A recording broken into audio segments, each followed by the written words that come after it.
Hola amigos, hoy trabajaremos en un concepto que usamos de manera muy frecuente en nuestra vida. ¿O quién alguna vez no ha dicho que es muy probable que mi equipo de fútbol sea el campeón del torneo este año? Pues no vamos a hablar de fútbol, pero sí de probabilidad. Estudiemos este concepto por medio del siguiente ejemplo. Resulta que Marixa quiere recoger fondos para su viaje de vacaciones y se le ha ocurrido hacer diferentes actividades, entre ellas una rifa. Marixa diseñó 50 fichas con los números de 1 a 50 y en una lista fue escribiendo los nombres de todas las personas que querían participar y el número que habían elegido.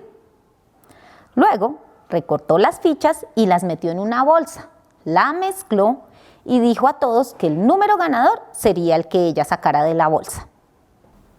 Examinemos la probabilidad de que Gabriel, que compró una de las fichas con números, gane la rifa. Había 50 fichas y Gabriel compró una, es decir, tiene una entre 50 posibilidades. Esto en matemáticas se escribe 1 sobre 50 y corresponde a la probabilidad que Gabriel tiene de ganar. Es decir, la probabilidad es 1 sobre 50, que en decimal sería 0,02. En verdad es muy poca la probabilidad que Gabriel tiene que ganar. Ahora examinemos el caso de Fernanda, que compró 10 números. Fernanda es muy amiga de Marixa y quiso ayudarla con su plan.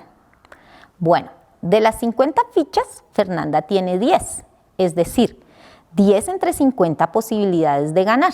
Así que la probabilidad es 10 sobre 50, que en decimal sería 0,2. Fernanda tiene más probabilidad de ganar que Gabriel, pues compró más fichas. Entonces, aclaremos en realidad qué es la probabilidad. Pues es una manera de expresar matemáticamente las posibilidades de que algo suceda.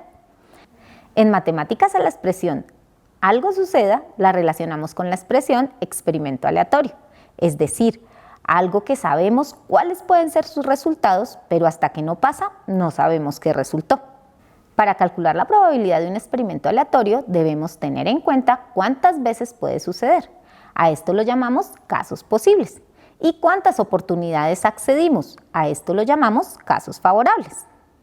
Entonces, la probabilidad se calcula con la expresión casos favorables dividido casos posibles.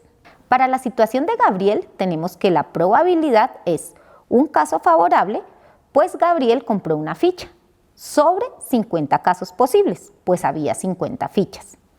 Para la situación de Fernanda tenemos que la probabilidad es 10 casos favorables sobre 50 casos posibles. Imaginemos que Santiago compró 30 fichas. Entonces, la probabilidad de ganar será 30 casos favorables dividido 50 casos posibles. Y sin duda, si aumentamos los casos favorables, pues aumentaremos la probabilidad de ganar. Entonces, para calcular la probabilidad de cualquier experimento aleatorio, debemos identificar de cuántas maneras puede suceder y cuáles serán los casos favorables. Y para terminar, una pregunta. ¿La probabilidad puede ser un número mayor que 1? Resuélvanla con su profesor y trabajen en los ejercicios de la guía. ¡Hasta pronto!